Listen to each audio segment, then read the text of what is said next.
Perché siete tifose di Jonathan Milan e l'avete seguito, vedo, anche a Parigi. Sì, sì, l'abbiamo seguito tutto il tempo. Meglio, sempre meglio. Gli auguriamo il meglio. Buia vive di ciclisti, sono tutti ciclisti, si gira per le strade di Buia, ci sono i piccolini che corrono con i gruppi di Buia e ce n'è tanti, ecco. Beh, Jonathan praticamente è come fosse mio figlio, perché ha esattamente l'età di mia figlia, io e sua mamma eravamo a partorire assieme, quindi è come fosse mio figlio in pratica. Giovani, sin dubito qua, ma insieme a festeggianti del signor Contenò, insieme a Jonathan, facciamo parte del gruppo folcloristico, quindi insieme anche noi parte delle feste.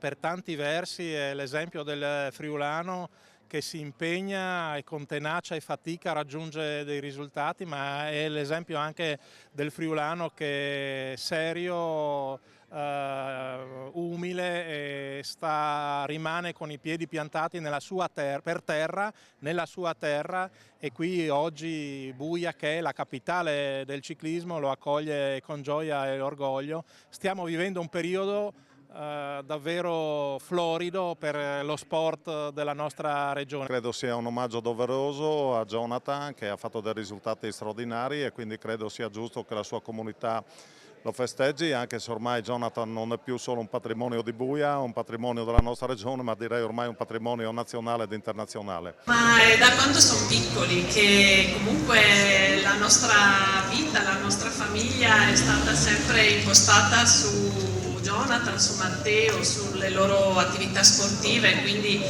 un po' siamo cresciuti assieme a loro. Quando sono lì in pista sulla bicicletta ci siamo anche noi, perlomeno io a mio modo, insomma ci sono anch'io. Jonathan